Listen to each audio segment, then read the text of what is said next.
Hi అండి, నమస్తే. ఎలా ఉన్నారు? ఇప్పుడు ఉల్లిపొరక ఎప్పుడు తెచ్చుకున్నా మనం కూరల్లో వేసుకోవడం అదే కదా. అలా కాకుండా నేను కూర చేశాను, సూపర్ టేస్ట్ ఉంది. అది మీతో షేర్ చేసుకుందామని. ఇప్పుడు ఈ ఉల్లిపొరక కూర చేసుకోవడానికి ఉల్లిపొరకలు, కరివేపాకు, పచ్చిమిర్చి మన కారానికి సరిపోయినంత, వెల్లుల్లిపాయ, అల్లం ఇవి ముక్కలు చేసి వేసుకోవాలి, పేస్ట్ కింద కాకుండా. తాలింపు వేసుకోవడానికి ఎండుమిర్చి,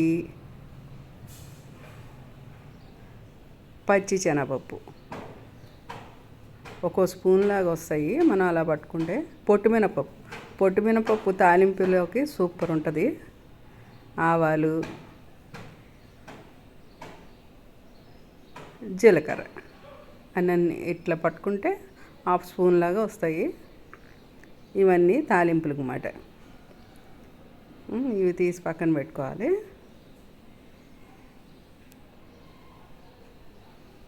అదే ఎండుమిర్చి, పచ్చెనపప్పు, పొట్టుమినపప్పు, ఆవాలు, జీలకర్ర ఇవి తాలింపులకి. ఇప్పుడు వీటిని ఈ ఉల్లిపొరకాయ ఉన్నాయి కదా, సన్నగా కట్ చేసుకోవాలి. పచ్చిమిర్చి కూడా సన్నగా కట్ చేసుకోవాలి. అలాగే వెల్లుల్లిపాయ, అల్లం కూడా చిన్న చిన్న ముక్కల కింద కట్ చేసుకోవాలి.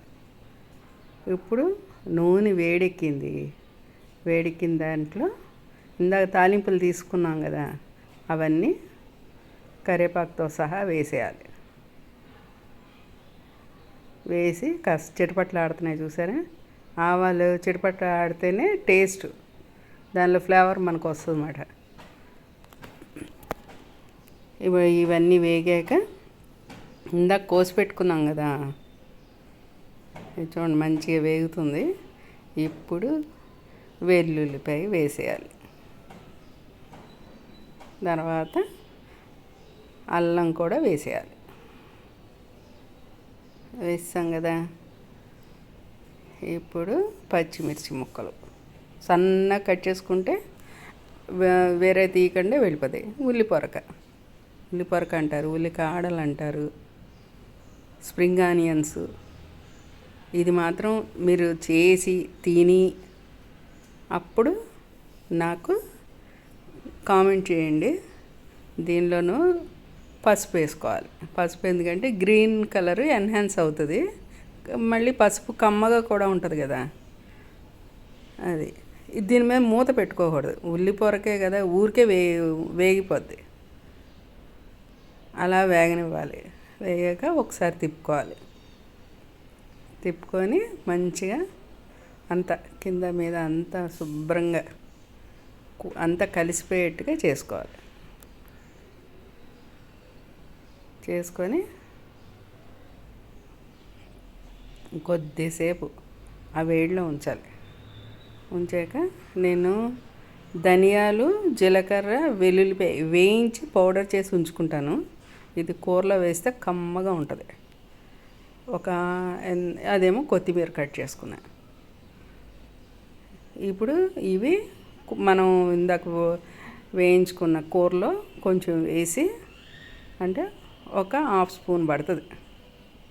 హాఫ్ స్పూను ఎక్కువ వేసుకోకూడదు, ఎందుకంటే ఉల్లిపొరక ఫ్లేవర్ పోద్ది. అది వేసి తిప్పి అట్లా కాసేపు ఉండనివ్వాలి. 1-2 నిమిషాలు అయిపోయి వచ్చింది. ఉంచితే దాని రసం అంతా కూడా దిగుతుంది కదా, పౌడర్ది కమ్మగా ఉంటుంది అన్నమాట.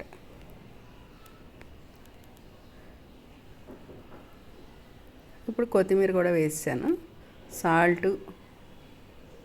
సాల్ట్ వేసుకొని రుచికి తగినంత. మేము తక్కువే వేసుకుంటాము. అది ఇట్లా వేసుకొని ఒకసారి బాగా తిప్పుకున్నాం అనుకోండి. ఇప్పుడు కొత్తిమీర కూడా వేసేస్తున్నాను. వేసి ఓసారి తిప్పితే ఏంటంటే ఆ వేడికి దాని ఫ్లేవర్స్, స్మెల్స్ అన్నీ వెళ్తాయి. వచ్చి మనకు కూర కలుపుకున్నప్పుడు, ఇది కూర పొడిగా కలుపుకుంటే టేస్టీగా ఉంటుంది. అన్నంలోనూ పొడి పొడిగా కలుపుకోవాలి. ఎక్కువ కలుపుకున్న అదో టేస్ట్, పొడి పొడిగా కలిపితే ఇంకా చాలా బాగుంటుంది అన్నమాట. నాకు అట్లా ఇష్టం. మీకు ఎలా ఇష్టమో నాకు కామెంట్ చేయండి. ఇప్పుడు ఇలా వేగుతుంది కదా, వేగనివ్వాలి.